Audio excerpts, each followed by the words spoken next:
online broadcast network, AfterBuzz TV. Over 20 million weekly downloads in over 150 countries, and your number one source for after-show entertainment.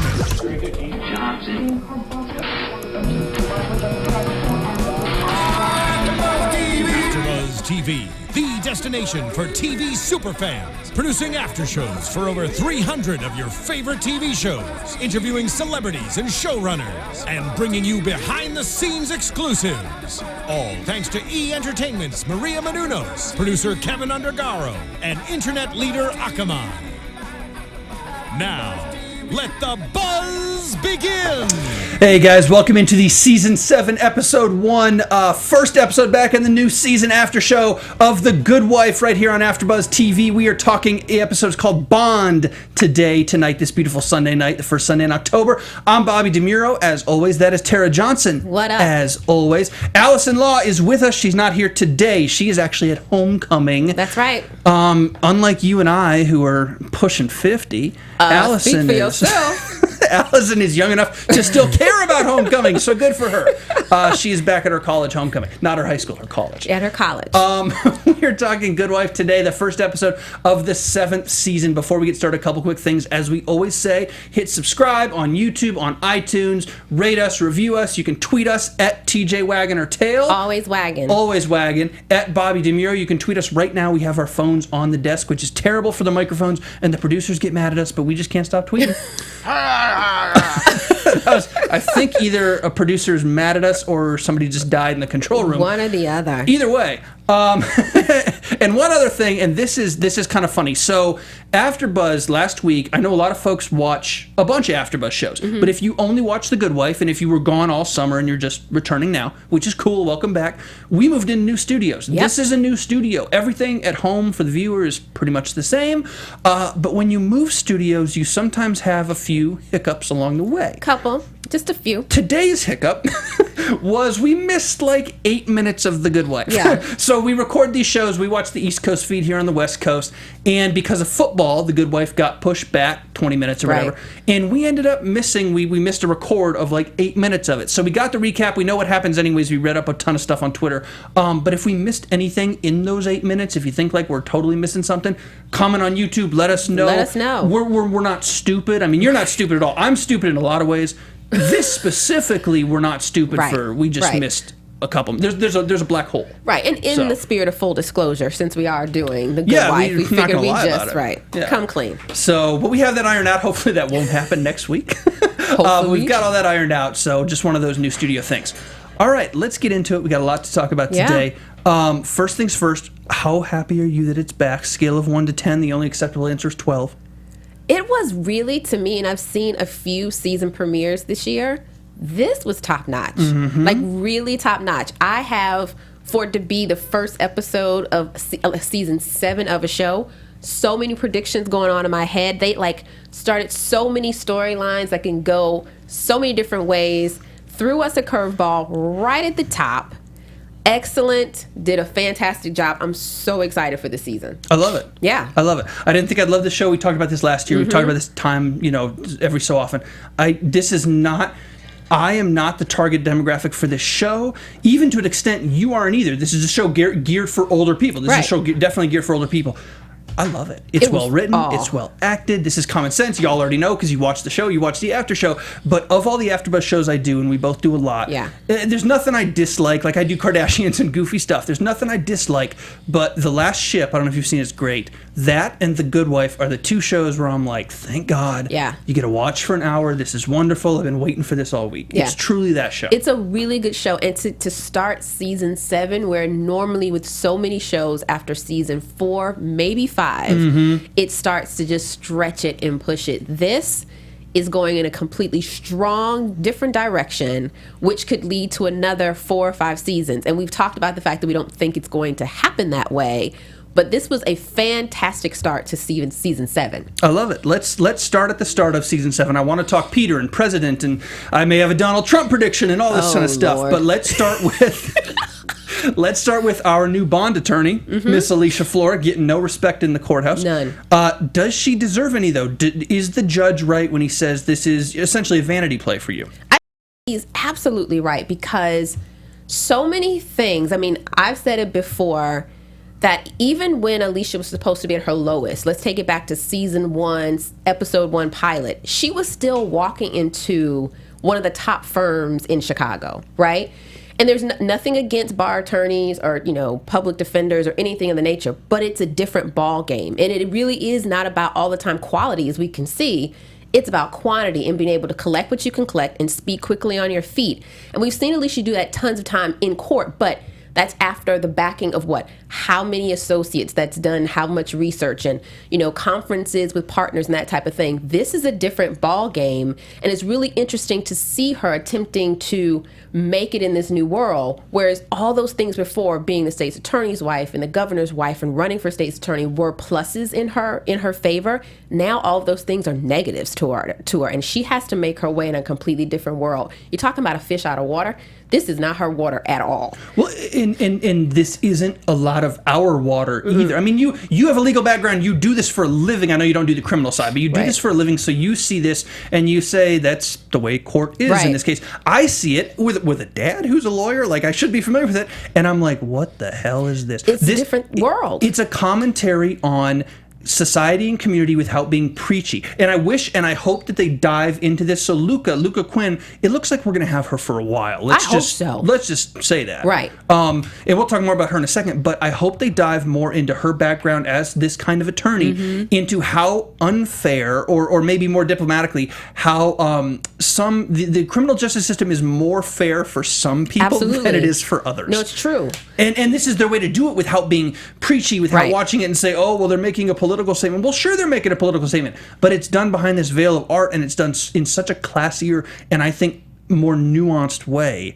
that you see it, I see it, and it's like this is one of those conversation starters about how does criminal justice change. And this isn't, that conversation's been going forever. The Good Wife didn't start it. Right. But this is introducing potentially new people to that side of the law. Yeah, I mean, look at the way we start with that whole montage. I wasn't quite sure where we were going. I mean, I thought it could have been, another special victims unit where you're taking something, ripping it from the headlines, which is, the Good Wife doesn't normally do, but I didn't know where it was going to go.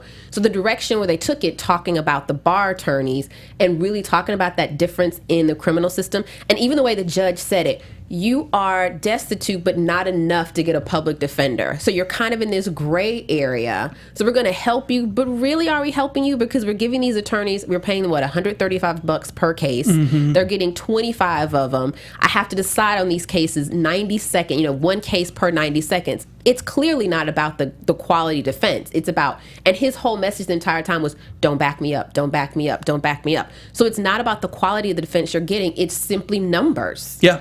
It's just churning people out. That's it. And and we can't go off on this tangent because we'll be there for hours, but it's the prison industrial complex, it's all this kind of stuff that are such serious issues, and this is part of the root of that. So I hope they go into it more, and I hope Alicia keeps seeing more of this. I think even with Lucca, whatever her next law firm will be or whatever, if she takes a canning job, I kind of doubt it, but we'll talk about that in a minute. I hope that if she partners up with Lucca or whatever, that they do either pro bono work like this or take on clients like this so you can see this side of it. Because all the cases that they get, like Chum Hum and all these things that they've had in the past, they're so much fun, and some of them are funny and some of them are sleazy and whatever. But this is another serious side of the law that I think they could value and we could value from watching. No, definitely. I hope they can, you're right. I hope regardless of where they go, and if everyone does go into practice with Lewis, and we can definitely talk about that in predictions, I hope they do continue to touch upon this, because even though we can't dive into it, it's something that you can dive into at your next cocktail party and have that conversation. Because I think that's a tough conversation at a cocktail party. But I think it's, that's what they're trying to do with this show. They want to give you enough to start the conversation, and we all have to take it from there. Yeah, and they're certainly going to do it with the presidential race too, because I cannot wait to see how they play this race. They've already got it with Peter being a vanity candidate, not being a real one, just trying to get the next thing. And whether it's a book deal or a speaking tour or the vice presidency or a cabinet position, this is that too. Yeah. So I guess by the end of the episode, did Alicia prove herself to Judge Schakowsky? Did Alicia prove herself in that instance, and are we going to see more of her as a bar attorney? I don't think she proved herself yet, because she was given sympathy from Lucca in order to even get cases, We saw her win some and lose some, and I think that's what we have to learn in this type of legal practice. That's what it is, and you can't get caught up. Just like Alicia would get so caught up in all of her cases before, you can't get that invested. It's really about getting them to check that box number 4 so you can get paid the $135 and moving on. I don't think she's gained the judges' respect. I don't think she's gained the other bar attorneys' respect. I think she's gained Lucca's respect only because it's another woman in that arena, and she doesn't want to see her fail, and she just thinks this woman's not going to stop. But I also have my ideas about if Lucca was really sent there honestly, or if she was a plant, or... Ooh. Mm-hmm. Well, just drop the veil right now. I do. My feeling about Lucca was almost too convenient. And my thinking is she and Lewis, at the end of the episode when Lucca and Alicia are at the bar, she conveniently goes and dances by herself, which is fine. You know, find your own invisible partner, do whatever you're going to do. And then when she does that, Lewis comes into the scene. So to me, I'm thinking maybe she and Lewis have been working together the entire time. And as soon as everyone found out that Alicia was going to be a bar attorney, because it has to be public record, like you had to file something to be approved by the bar. Lewis put this whole thing in motion. That's what I'm thinking. Bam. Wow. Bam and bam. And I mean, you wouldn't put anything past Lewis, right? Lewis, if Alicia came next episode and said, I've decided I'm going to run for president too, you would almost say, hey, Lewis is probably behind it. Lewis or Eli are both. Yeah. I wouldn't think anything twice. But that was my thinking. It was just too convenient. And I'm not saying that Luke isn't a nice person, but the timing of it was just too convenient. And that, wow. I think from the middle of the episode when she gave those cases to Alicia, that was my thinking. I was like, something is working too well, and this machine is oiled too well. Interesting. That's a hell of a prediction. Sound off on that in the comments on YouTube. But I should say, we check the comments obviously every week. The tweets, TJ Wagner Tail at Bobby DeMuro. I would love to hear more of that. Yeah. So I guess we'll find out soon in one of these 2022 episodes. All right, let's move on to the Smolders case. Still Alicia, actually still Lucca a little bit too. Right. And the Chagall painting. I say only, but these are lawyers, so maybe it's every lawyer. But in this show, only Diane and Alicia and David Lee could have this simple 50-50 case, right. Go with an aerodynamic expert. And what was the other one? What was the next expert? I don't even know. It first became we should know this because we didn't miss this part. Yeah, this was not in the 8 minutes we missed. It was an aerodynamic. Then there became was it someone who was an expert in, and I loved how they never said Post-it notes. Yeah. Don't want to pay that money. It was 3 different experts. It was, and I forget the second one. It was like a fall. Well, the aerodynamics was the fall. Right. It was also a oh God, what was it? I can't remember. I just know I was with the judge, and it was like, really? Yeah. That's a job? That's where I was. I was like, really? Are you guys making this up now? It stuck on the aerodynamics expert for me because the guy who played the aerodynamics expert was if anybody's seen Salem, most people haven't, was George Sibley in Salem the last couple of years. A really evil character on Salem. So I saw him and I was like, George, you're supposed to be dead. What are you doing? He was brilliant. That happens a lot on this show. Like you see guest stars cross over all the time. But for me, that was the aerodynamics expert. George Sibley was my guy. Only Diane and Alicia would do a case like this. And poor, Miss Smolders, the younger Miss Smolders, was probably like, I don't even know. But can we really say Alicia, David, and Diane? I think it was really just Diane and David because Alicia was like, okay, let's go 50%. It makes perfect sense to me. Then they started taking it personally. She's like, I'm just trying to get through a case. But are you taking it personally? See, that's the thing. That's why David Lee can skirt on so much of this stuff that we see him as unethical or whatever. But there's that weird, I hate to say it, gray area. Like there's that weird dotted line between unethical and doing the best for your client. So like, did David do anything illegal? No, for sure not. Did he do anything like inside baseball, like little ticky-tack? Right. Yes, but like if this is your client, if it's $8 million, like it's a big account for you, it's a big life-changing thing for the client. I couldn't be a lawyer. I would just be like, 50-50. But you got to have that like shark mentality. I agree, and I do think he advocated for his client, but I think the sharky part was for he and Diane to stand there as David was talking on the phone with Alicia and go, we're just going to go 50-50. Because what that did to her was, okay, that's fine. We'll come to court. We'll do 50-50 right out of there in 15 minutes. They said we're going to go with 50-50, get into court, and you have this whatever, this guy with a title that has 15 words in it from a university with another 15 words who's like done this study. You know what I mean? That's what I mean by them being underhanded. If you're gonna come and fight for your client, that's what you're supposed to do. Yeah. And you're trying to get your share of this $8 million.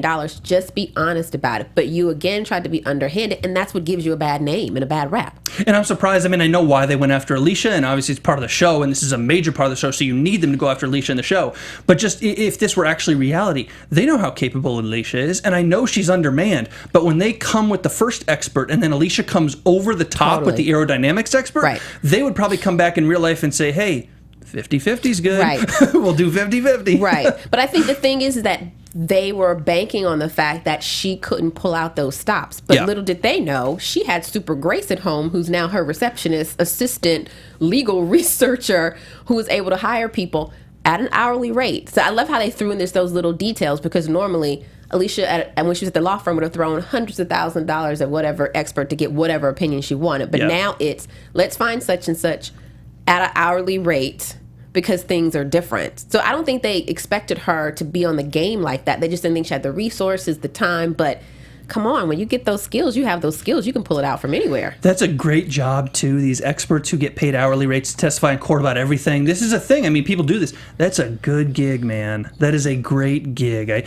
My lawyer father tells me these stories of retired policemen, retired detectives who are, ballistics experts, who are forensic, whatever experts, and they get paid a pretty penny, yes, they do. Now, you got to work on some, depending on the cases. Aerodynamics is a little bit different. Sometimes you got to work on some bad cases. Yeah, it's not fun, but the check might be.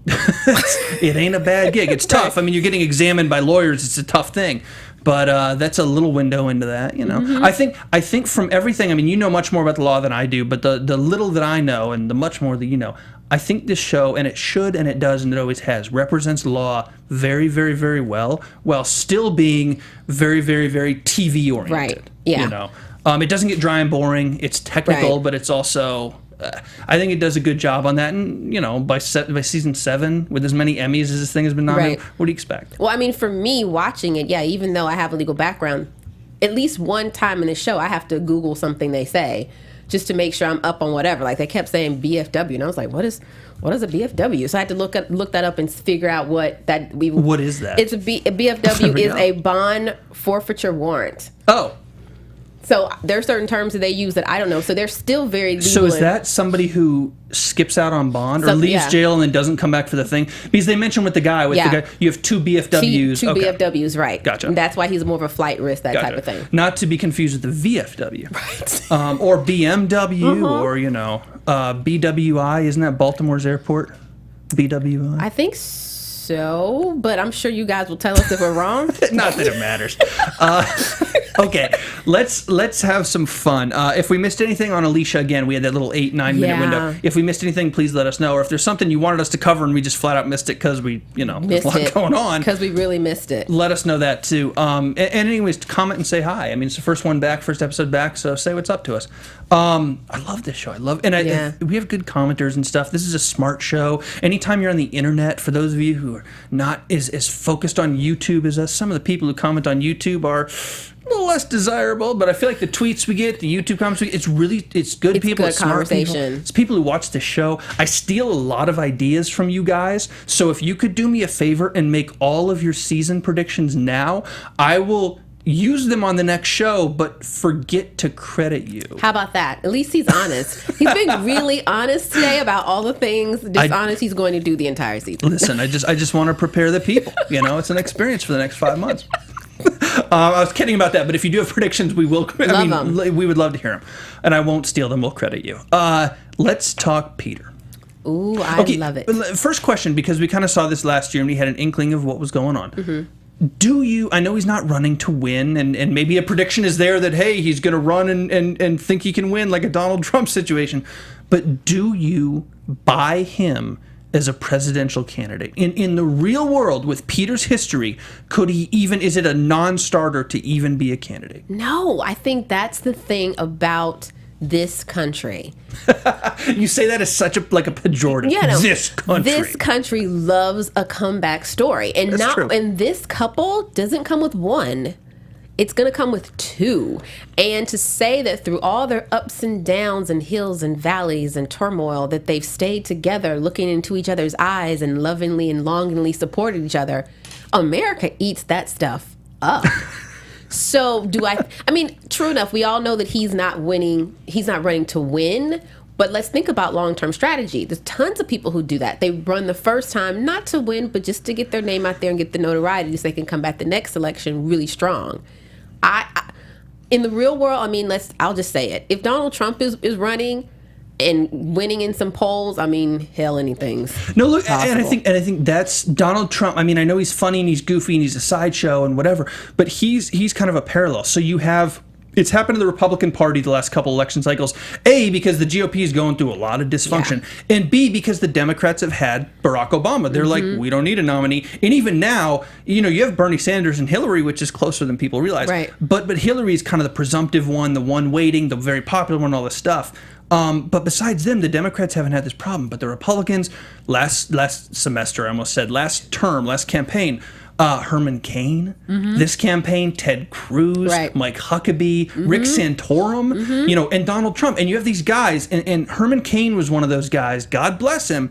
He didn't want to win. He knew he wasn't going to win. I feel like he was one of those guys running for the brand. Right. Which is what Peter's trying to do. Exactly. Here's the kicker. Yeah. Donald Trump was one of those guys running for the brand. Been talking about it forever. Obama's birth certificate, all this sort of stuff. Reality show host. He's been at the top of the polls for so long now. Trump, as narcissistic as he seems, I think is buying his own bullcrap. And I think we're going to get to a point on this show this season where Peter buys his own crap just like Donald Trump. And maybe that's an early prediction or whatever, but Peter is risking that same thing where it's like, hey, right now I'm just running, finish second in Iowa, vice president, cabinet position, whatever the case is, that's cool with me. I think he's gonna, he wins Iowa or he polls better or whatever, and he says, wait a minute, the American people love me. Right. It's like, dude, no. But I think he's already doing that with this drastic move of getting rid of Eli and bringing in Ruth right now in the beginning. Yeah. I think he's showing that, okay, everyone's saying I'm just running to run and get my name out there, and as long as I, finish second or whatever in Iowa, it's fine. But no, firing Eli, who not only has been with you and ran all of your campaigns, but knows all your dirt, knows where all of your skeletons are buried because he buried them, knows all of your information with you, your wife, your kids, everything, has been with you through thick and thin.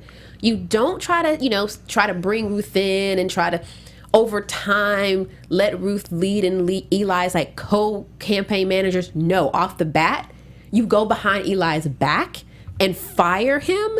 You're making a move to be president. I don't care what everyone's saying. I don't care what the initial strategy is, but Peter is running to win. He's running to have everyone wear T-shirts that say Peter for president and Peter. I mean, he is running to win. There's no other way. He's a narcissist. And we've talked about this on the show for a couple seasons now, at least since we've been on it. He is a narcissist. And when you have that, like Donald Trump, like a Peter, that's dangerous. That's really dangerous because you start buying your own crap very easily. And he has so much influence right now that he can, he's a governor. He's not a joke. The man's a governor.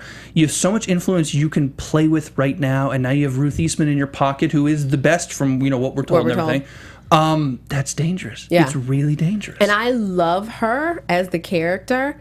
I love this actress. The thing is... Margot Martindale, is that her name? Margot Martindale. Okay. But the problem is... she is also smelling herself. Yeah. Just the way she came in at Eli, at Alicia. She wasn't attempting to make friends, and she's making that known. She has her own strategy, and she's willing to knock over whomever to get where she wants to go also. If it is Alicia, you're just the wife. I don't care. But that's why Alicia's like, wait a minute. You don't know me. I don't know you. I think you need to understand I'm not the pawn that's normally the wife in these games. Like, Peter and I have an understanding, and you're going to respect me. And I've gone through this last season with her being a state's attorney and it going so horribly. Alicia knows a lot more now than she did before. I mean, we kept saying all last season, how are you this naive? Well, she can no longer be that naive. Yeah. So when Ruth is coming in attempting to craft her as the wife and this, that, and all the other, Alicia's like, no, I'm not playing that game. If I'm gonna play this game, it's gonna be played the way I want to play it, and that means with Eli.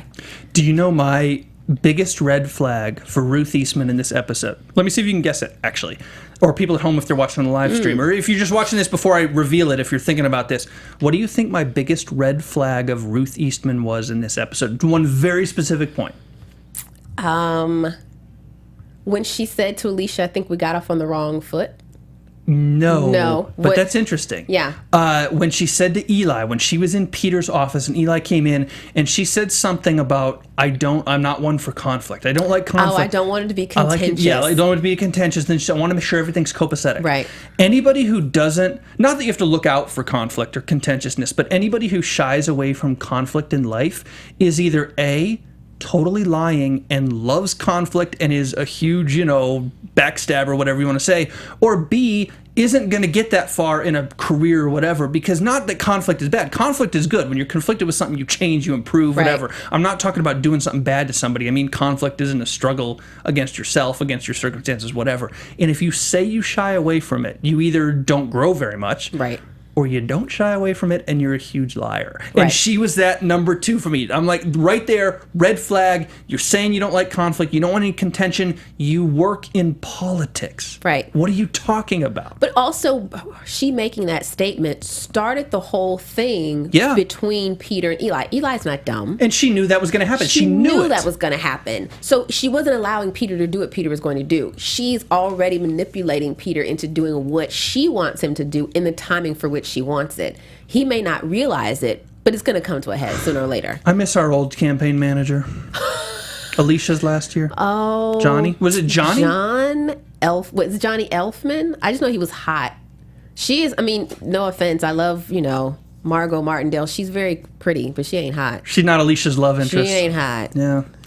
That's too bad. It's going to be interesting. She's going to be a powerhouse, and we're going to see, at least in my opinion, Eli's no punk. Right? That's true. He's no punk, but now he's working with a different partner. It was one thing when he worked with Peter, and even a lot of times Eli had to convince Peter to do certain things, and he definitely had to twist Alicia's arm, but Alicia's in a different place now, and I don't think she likes Ruth. She doesn't like Peter if Peter's going to do something outside of her boundaries. They're going to be a really dominating force. That's going to be interesting to see. And what was the quote? I wrote it down. Let me find it. You lost a friend. You just lost your greatest asset and made your worst enemy. I believe that. Don't cross Eli. Don't cross Eli. But it's just a dumb move. He could have just handled that in so many different ways. Well, Peter's a hothead. He reacts really quickly. He overreacts. We've seen this time and again in a lot of situations. This was another one. And I will say, okay, let's look at the big picture. Maybe he's right. Ruth has a national presence. So if you are going for a national office, even if it's not to win, you pick someone with a national presence. So it's not always what you do, it's how you do it. Yeah. And he handled this probably the worst way you could possibly do it. Yeah. Yeah. And it's just the way you piss people off. And Eli, look, I respect the national presence, and we don't know anything about running a presidential campaign. Come on, it's got to be huge to have a national presence. But just more broadly, look at it more esoterically. Mm-hmm. Look at it in a more esoteric way. I don't know if esoterically is a word. Either one, you got it to work. One or the other. Look at it in a more esoteric way. That's an SAT word. Eli knows people and situations. And the situations you're going to find on the national campaign trail, they're parallel to the situations in Chicago and in Illinois. And they're not the same. It's a bigger level. Ruth would certainly be an asset. But Eli's going to hit the ground running nationally. And maybe the issue is contacts and things like that. I get the logistics issue of wanting Ruth, but the way to go about it, especially to lose Eli, you're the one guy in your corner. He says he's a hired gun to Alicia in that scene where he's watching the movie and she comes and says, I'm a hired gun, I'm not your friend. That's not true. No, I didn't buy that for a second. Oh, no. That's a family member. He's in, he's never leaving. If he ever leaves the show, I don't want to come back if he leaves the show. This guy is in. You can't get any more in. Think about it. When it came to Alicia's, run for president, but run to be state's attorney, he got her a campaign manager, but was still there in the wings. Why? Because he's a family member. Yep. And when Alicia found out that Peter fired him, she took him to the side and what are you doing? Why? Because you don't let go of a family member without some type of family conversation. I was a little thrown. And probably because that's the way that Ruth set it up. Peter didn't have a chance to talk to Alicia about it, but that's the type of decision that you talk to the entire family about, because this changes everything. Just like you set everyone down, just ask them and tell them that you want to run for president. You do the same thing with this kind of family member because he's been there for so long and knows so much. He has a table. I mean, he has a seat at the Thanksgiving table. Mm-hmm. I mean, you don't change the dynamic for Thanksgiving dinner without talking about it. That's dangerous. Especially a race, especially like a presidential race. One thing, I believe very, very little of what comes out of politicians' mouths. And you should too. Don't believe anything.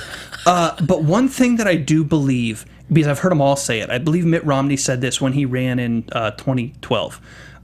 Because he had run in 2008 and it didn't work as well. And then he alluded to something at some point and made a big deal. And he was like, I sat with my family and talked about this for like weeks. Like we talked about this for weeks. We thought about it. We all thought it over. And the entire family is on board. And he could be given lip service and that's fine. It may be. But it's such a commitment. They dig into everything. This thing about Peter making his own choices and decisions, I get that he wants to be his man like Alicia wants to be her woman. Probably not the situation for that. No, and it's not the truth. Like, it's not realistic. The decisions that you're making do not just affect you. I mean, I think that's when Alicia had that epiphany going, okay, I don't want anyone else making decisions for me. I don't want to make decisions for Peter. Let me let him know that if you want to run for president, it's totally up to you. But you have to realize making a decision like letting go of Eli or changing your campaign manager, which is going to change everything in your family, doesn't just affect you. Yeah. And so that's not realistic to say, I'm doing what I want to do. Don't, like he said to Alicia, don't try to come in now and pretend like you have a voice. Well, she does have a voice. She has a voice. Grace has a voice. Exactly. Everybody in that Zach family has a voice. Zach has Everybody a voice. has a voice. And it's one thing, and maybe we're just too far on Alicia's side, but I don't think so. I think we're trying to be fair, and Alicia wins this one. Alicia is a lawyer. She is still a lawyer. She is trying to find out how to make money to feed her family as a lawyer. So like being a bar attorney, decisions like those, I get it. If Alicia had just decided on her own, making her own choice, and she was like, I want to be an animal trainer at SeaWorld now, you'd be like, well, wait a second. Right. That affects your family. She's in her parallel. She's trying to make money in her parallel. Peter, the presidency, first off, is in no one's parallel. Right. So you can't compare it. That's not a you decision. It's a totally different thing. He's doing a totally different campaign manager. It's going to change the trajectory of his next 18 months. More if he wins. He won't, but more if he wins.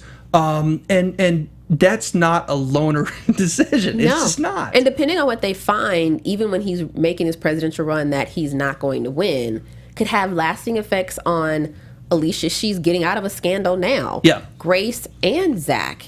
It's a huge thing that you do and you just don't make these kind of decisions. And if I'm on Alicia's side against Peter, that's saying something because I'm always on Peter's side. I'm always on Peter's side.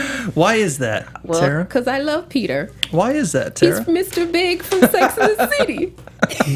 It's just the truth. We have this great discussion for 30 minutes and then it breaks down to, junk for, hey, it's only 10 seconds of junk, man. 30 minutes of good stuff. Let's see. Peter, Eli, Ruth Eastman. I'm just looking at our board over here for folks who are listening to our show and not watching if they're listening to the podcast. We got a whiteboard off air. I think we hit everything. Now let's get to Carrie. Poor Carrie. Can that law firm, which is now what? Lockhart, Argos, and Lee. Is that the order? Lockhart, Argos, I'm not even Lee? Sure. L-A-L? Maybe because when one of the associates said it, referenced it, he just said Lockhart, Argos. He didn't even say Lee. So I wasn't even sure if Lee was still. I saw Lee on the logo. Right. They walked into one of the boardrooms and I think it was Lockhart, Argos, Lee. Right. Not that it matters, but it does matter and it matters to David Lee. It definitely matters to David Lee. Absolutely matters to David Lee. That firm is a shell of what it used to be. It just, all the energy sucked out of it. It's an old person's firm. It's an older person's firm, and that's fine unless you're a younger person. Look at all these associates. I mean, and look at Carrie. Carrie's what, 20 years younger than most of the partners in that firm? Carrie's been through a lot. Yeah, he's been through a lot. And who wants to be named partner of the firm? And now, I know it's all written all over his face. He either wants to be one, an associate again, or two, he's out of there. Yeah. I mean, where else can he go? I don't really know what to say about Diane because she seems to be quite happy, or at least she did in this episode, but it's just pretty clear that Carrie is just miserable. Well, I think 2 decades of difference. I mean, Diane's not like, on her deathbed, and she's not going to retire next year. I mean, she's Diane's pretty active, but it's that 2 decades of difference where Diane, David Lee, this is very generally speaking, but I think partners of that age, and certainly the older ones that are falling asleep in meetings, those people are thinking about legacy. They're thinking about retirement. They're thinking about what they want to do, whatever it is. Going working pro bono or working part time or whatever. Because my dad's going through this right now with his firm. Right. That's what they're thinking about. That's kind of where they're pointed. And Carrie is just getting into it. And he's a young partner. And he's like, you know what? I got 30 years left, 40 years left in law, maybe, depending. Is he 30 years old? We say so. Maybe 30, let's say 35 that. years left in law. He does not want to be around this for that, and he doesn't want to see a sinking ship with his name on it. No, and something like a new billing system, I know it sounds really ridiculous to some people, but the way you bill in a law firm is the way you live and eat and survive. So if you have new technology that's coming out that everyone is adopting, because in my experience when you work in law firms, if one firm does it, if one of the top shoe law firms does something, then everybody has to adopt it, because you don't want to be the left out one. Yeah. Because you get a reputation of being the firm that's not moving forward. So not to change your billing system is a big deal. And Carrie gets it. The rest are like, I don't see the benefit. We see this lesson a lot, in TV shows and movies and everywhere. I hope that when we are very important people 30 years from now, I hope that when we are that age, I like change. I feel like maybe younger people like change anyways. They're like, I like change. Like, this is cool. But I hope that we don't get to the stereotypical version of the older partners in that law firm, right, where you're averse to change because you don't understand the change. Yeah, and I do think everyone in that firm's changing. Yeah. But I think they're changing in different ways. Like you're saying, Carrie is trying to change and take the firm into its next step, the next 10, 20 years. Whereas a lot of those partners, even Diane got married in the last couple of seasons, and her husband's doing her thing, and she's had thoughts a couple of times of just going and, okay, I'll just hang out with my husband, and he's hot too, and we'll do whatever, people who are married to hot husbands do. So everybody's changing. They're just not changing in the same. And that's the thing. Diane's husband does very well for himself, so she can leave the firm, and she has the connections, and he has the connections. Totally. She can do a lot of stuff. Yep. David Lee's a hired hand, a breeze in the wind, and he's gone, literally. How many times has David Lee been in and out? Oh, yeah. 100? Right. Carrie's there, and here's the other thing about Carrie. He really likes Alicia. I know that last year, everything ended and all the contention and her buying out of the firm or whatever, but don't forget who defended Carrie when he was in jail. Right. That shouldn't be lost on him. It's not lost on me. I think he misses her. I think he misses her, and I think he misses the action and the energy, because also Carrie, at the age that he is, the way he was able to become partner was because he was really hungry and passionate and smart. Yeah. And it doesn't seem as if, or we didn't see it in this episode, and toward the end of season 6, we weren't seeing it either, him really doing something and being engaged and energized. The only thing I think we saw him being so energized at the end of season 6 was trying to get Alicia out and screw her out of her partnership severance. I think that was the hottest and sexiest thing that he was involved in. So he also just might be plain bored, which is one of the most dangerous things that can happen to you when you're doing any job. So he just seems to be shriveling up, and it's really a sad thing to see. The Carrie and the associate, the little handhold. Let me ask you though, is that just a one-off, a kind of a quirky thing about this episode and, misunderstanding or whatever, or is there going to be something coming later? Are they foreshadowing anything? I don't, I think it's so strange and so out of sorts. And when you and I were watching this and I saw him grab Carrie's hand, I said, who does that? Who does that? I don't care if Carrie was even coming on to him, but as an associate to a partner, as an employee to a supervisor, manager, whatever, who does that? I think they're trying to foreshadow against something else that's coming. And they were in that room. It was dark. They were by themselves, X, Y, and all the Z. It was just too bizarre. Yeah. Too bizarre. Interesting. Prediction. Speaking of predictions, let's go to them right now because I want to get a couple minutes for them. And now, your AfterBuzz TV predictions. Real quick, before predictions, let me just say this. Ted Willoughby, American Idiot. That guy. Is it Mo Rocca? Does Mo Rocca play him, I think? I can't remember that guy's name. I have to look this up right now. Whoever it is, though, it's brilliant. Ted Willoughby is such a perfect TV guy. That's what I know about my candidate. Plus, do I want to have a beer with him? But I think that's important. No, but it is. But that's the kind of important that American political TV has told you is important. Yeah. Has been the candidate has to be relatable. Well, sure he does, but look at Bernie Sanders. Not relatable, not enjoyable to have a beer with, talking about really, really important stuff. So it's like, hey, relatable's cool, but like, I'm good with substance too. Like, I'd like some substance. And I thought it was great. Okay, I got to look this up for him. But while I'm looking up, I think it's Mo Rocca. Predictions moving forward. What do you got? I gave one or two already. I guess my big one, and maybe I think it's pretty obvious. I not only see Alicia joining forces with Lewis, because I think it's just kind of inevitable. Mm-hmm. But I also see, of course, Lucca coming too. I see the trifecta coming into effect. That's what I see Fast and Furious happening in the next couple of episodes. I'm still looking up this Mo Rocca thing. I can't find it. I swear it's him, and it's going to drive me crazy, and I have to do it right now on the show. How about that? So don't mind me while I'm typing and talking. I think that we're going to see a Donald Trump-like figure. Really? 100%. 100%. Because I think they're going to... Good Wife does such a good job satirizing everything in a serious way. I mean, it's not hokey, but they do such a good job making a play on so many American political and social institutions. And I think another one that they're going to do is the true vanity candidate, worse than Peter, a Donald Trump candidate, or maybe portray a Tea Party candidate or something. Like, there's so many options to get political candidates here. We're not going to get Hillary. We're not going to get Bernie Sanders. You can't have these people on. They can't come on right now. I think we're going to get a Donald Trump-like candidate, and it absolutely is Mo Rocca. He plays Ted Willoughby. But to bring on like a Donald Trump, which I'm not saying that wouldn't be entertaining, because I'm sure it would be. Yeah. Would that be too parallel to season 6 where we had Alicia's character and the guy? I can't remember the name of the guy who ran against her. Oh, the donor? Or the runner against her? The donor from Ed Asner. The runner against her. Just, just having that other candidate that comes, that sparks whatever. David Hyde Pierce played. Yes, yeah, what was his name? Yes, I cannot remember. You guys tell us. Dog crap. Yeah. I mean, bringing this character on will be a different play upon that, but of course, then having that character is going to affect Peter, Alicia, bring out their weaknesses, strength. Same thing that character did with Alicia, and maybe it's what Peter needs. I think a character, any Donald Trump-like character, or any ridiculous political caricature, would force Peter to say something or do something that we would consider insane, and it would push the envelope on a candidacy. It would either destroy his candidacy, which would be the downfall of his president arc this season, or it would build it up. Look what Donald Trump's done for himself in real life. If Peter said or did something for some constituency or group, it could build his candidacy up, and then season 8 is like a full-on campaign season with him. I don't know. I feel like something like that would add conflict, and it would also add conflict in an area that Peter and Alicia are not accustomed.